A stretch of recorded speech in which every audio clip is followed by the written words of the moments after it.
आज हम बात करेंगे माइटोकॉन्ड्रिया। तो बेसिकली देखा जाए माइटोकॉन्ड्रिया जो है वो सेल्स का सबसे इम्पॉर्टेंट ऑर्गन्स है। इसे साइटोप्लाज्मिक ऑर्गन्स भी कहा जाता है। तो आइए हम जानते हैं कि माइटोकॉन्ड्रिया की खोज जो है उस 1850 में कॉलिकर ने इंसेक्ट की मसल्स में की थी और 1900 में फ्लेमिंग एंड अल्टमान ने इसकी डिस्कवरी की थी, क्योंकि कॉलिकर ने इसको देख के छोड़ दिया गया था, जबकि इस स्ट्रक्चर को जो देखा था माइटोकॉन्ड्रिया को, इसके बारे में डिटेल स्टडी उन्होंने की थी फ्लेमिंग और अल्टमान ने। 1897 में 1897 में माइटोकॉन्ड्रिया टर्म जो था सी बेंडा ने दिया था और 1904 में 1904 में माइटोकॉन्ड्रिया को प्लांट्स में खोजा गया था, निम्फिया प्लांट में इसको मीबिस ने खोजा था। और फिर इसको अल्टमान ने माइटोकॉन्ड्रिया को बायोप्लास्ट नाम दिया था। कहा था माइटोकॉन्ड्रिया को कॉन्ड्रियोसोम भी कहते हैं। इसका size 3 micron to 5 micron length होती है और 0.2 मिली माइक्रोन जो होती है उसकी डायमीटर होती है। तो बेसिकली माइटोकॉन्ड्रिया, तो माइटोकॉन्ड्रिया दो शब्दों से मिलकर बना है।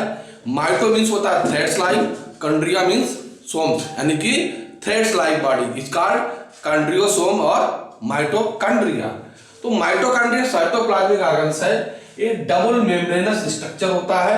इसकी जो आउटर मेम्ब्रेन होती है वो यूनिफॉर्म होती है, जबकि इनर मेम्ब्रेन जो इसकी होती है वो फोल्डेड होती है जगह जगह से। और इस पर इनके बीच में, इनर और आउटर मेम्ब्रेन के बीच में एक फ्लूइड भरा होता है जिसे कहते हैं परमेबल, सेमी परमेबल फ्लूइड उसके अंदर होता है। इसके अंदर कई सारे एंजाइम्स और अमीनो एसिड्स पाए जाते हैं।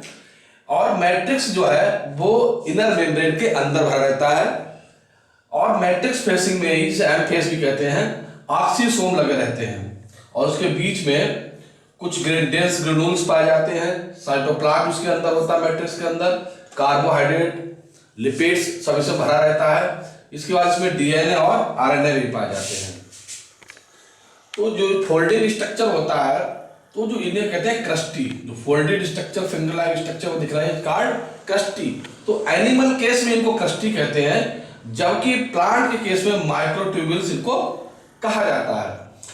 तो इनमें देखा जाए, अगर इसको हम इस डिटेल स्टडी करें क्रस्टी की, तो इस तरीके का हमें एक स्ट्रक्चर दिखाई देता है जिसमें मेम्ब्रेन, आउटर मेम्ब्रेन और इनर मेम्ब्रेन पर ऑक्सीसोम लगे रहते हैं। तो ऑक्सीसोम बेसिकली क्या है, एक हेड, स्टॉक और बेस लाइक एक स्ट्रक्चर होता है। इस स्ट्रक्चर पर एटीपीएज एंजाइम पाया जाता है जो मैट्रिक्स के अंदर क्रेब्स साइकिल को परफॉर्म करता है और एटीपी उत्पन्न करने का कार्य करता है। इसलिए इसे पावर हाउस ऑफ सेल भी कहते हैं। अब हम बात करेंगे कि माइटोकॉन्ड्रिया बेसिकली किससे बनी होती है, केमिकल कंपोजिशन क्या होता है। तो अभी उन्होंने बताया था माइटोकॉन्ड्रिया के बाहर आउटर मेम्ब्रेन होती है, इनर मेम्ब्रेन होती है, मैट्रिक्स होता है, मैट्रिक्स फेसिंग ऑक्सीसोम लगे रहते हैं और फोल्डेड को क्रस्टी कहते हैं, 17S राइबोसोम होता है, डीएनए पाया जाता है। अगर हम केमिकल में देखें तो केमिकली क्या होता है कि माइटोकॉन्ड्रिया के अंदर जो टोटल सेल्स के जो एंजाइम्स होते हैं उनका 70% माइटोकॉन्ड्रिया के अंदर पाया जाता है। ये 65 to 75% प्रोटीन की बनी हुई होती है। इसमें फास्फोलिपिड 25% पाया जाता है और उसके बाद ट्रेस एलिमेंट के रूप में डीएनए और आरएनए से मिलकर बनती है। तो ये माइटोकॉन्ड्रिया का केमिकल कंपोजिशन है। अब माइटोकॉन्ड्रिया काम कैसे करती है, तो बेसिकली हमने बताया था कि एक इनर मेम्ब्रेन और आउटर मेम्ब्रेन होती है। तो इनर मेम्ब्रेन जो, आउटर मेम्ब्रेन जो होती है वो बेसिकली सेमी परमेबल होती है। ये पोरिन्स, इसमें प्रोटीन्स के कुछ पार्टिकल पाए जाते हैं, इंटीग्रल प्रोटीन पाई जाती है, पोरिन्स पाए जाते हैं, जिसकी वजह से सेमी परमेबल होती है।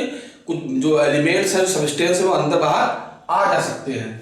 लेकिन जो इनर मेम्ब्रेन होती है वो इम्परमेबल होती है, यहाँ कह सकते हैं सिलेक्टिवली परमेबल होती है। उसको जाने के लिए, उसके अंदर से चीजें बाहर जाने के लिए, बाहर से अंदर आने के लिए कुछ विशेष प्रकार के चैनल्स की आवश्यकता होती है, जिनके थ्रू मटेरियल अंदर और बाहर आ जा सकता है।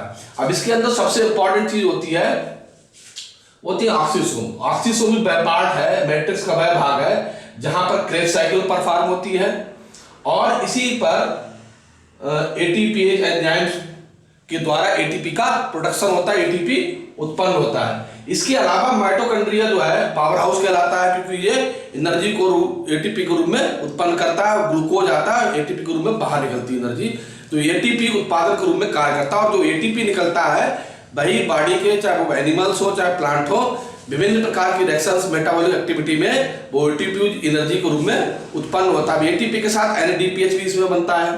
अब इसके बाद हम देखेंगे इसमें होता क्या है कि माइटोकॉन्ड्रिया के अंदर बेसिकली एटीपी बनने के साथ साथ इसे जो हमारा ऑक्सीसोम है इसे F1 पार्टिकल F0 पार्टिकल भी कहते हैं।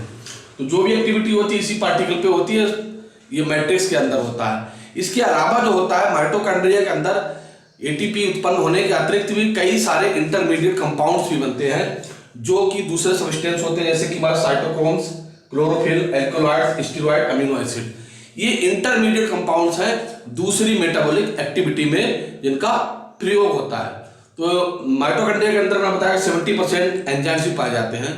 तो देखा जाए कि माइटोकॉन्ड्रिया जो है वो सेल का एक मास्टर मॉलिक्यूल है न्यूक्लियस के बाद, क्योंकि सबसे ज्यादा काम यही करता है, एनर्जी प्रोडक्शन का काम करता है। दूसरा हम कहते हैं कि हमारा जो माइटोकॉन्ड्रिया है उसको ऑटोनॉमस सेल ऑर्गन्स कहा जाता है। तो माइटोकॉन्ड्रिया को ऑटोनॉमस सेल ऑर्गन्स इसलिए कहा जाता है क्योंकि माइटोकॉन्ड्रिया के अंदर RNA और DNA पाया जाता है। तो RNA प्रोटीन सिंथेसिस और DNA उसकी जो इंफॉर्मेशन है उसकी स्क्रिप्ट होती है उसके अंदर। तो इस वजह से DNA RNA के कारण जो है माइटोकॉन्ड्रिया अपनी जैसी अपनी इनहेरिटेंसी अनुवांशिकी कैरेक्टर्स को लेकर भी जाना जाता है कि उसके लिए न्यूक्लियस की आवश्यकता नहीं होती है। माइटोकॉन्ड्रिया देखा जाए तो अपने में ऑटोनॉमस सेल ऑर्गन्स होता है, क्योंकि अपनी जैसी माइटोकॉन्ड्रिया दूसरा बना सकता है और जेनेटिक इंफॉर्मेशन को भी एक सेल से दूसरी सेल में ट्रांसफर कर सकता है। इसको कार्ल कोरेंस ने अपने एक्सपेरिमेंट में, साइटोप्लाज्मिक इनहेरिटेंस एक्सपेरिमेंट में सिद्ध किया था उन्होंने कि जो जेनेटिक इंफॉर्मेशन है वो केवल न्यूक्लियस ही कैरी नहीं करता, न्यूक्लियस ले जाकर काम नहीं करता। न्यूक्लियस का अतिरिक्त जो साइटोप्लाज्मिक ऑर्गन्स होते हैं हमारे, वो चाहे माइटोकॉन्ड्रिया हो चाहे क्लोरोप्लास्ट हो, वो भी जेनेटिक इंफॉर्मेशन को कैरी करते हैं, क्योंकि उनके अंदर सर्कुलर DNA, अपना DNA पाया जाता है। तो माइटोकॉन्ड्रिया के अंदर DNA पाया जाता है, इसको माइटोकॉन्ड्रियल DNA कहते हैं।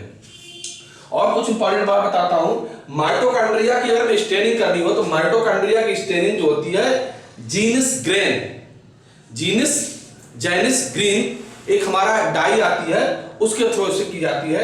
दूसरा है कि mitochondria basically mature RBC, mammals की RBC में और प्लांट के फ्लोएम सेल सेल्स में नहीं पाई जाती। इसके अतिरिक्त माइटोकॉन्ड्रिया जो हमारा है वो प्रोकैरियोटिक्स जो ऑर्गन्स है हमारे, वो चाहे ब्लू ग्रीन एल्गी हो, बैक्टीरिया हो, वायरस हो, इन किसी में भी माइटोकॉन्ड्रिया ऑर्गन्स नहीं पाया जाता है।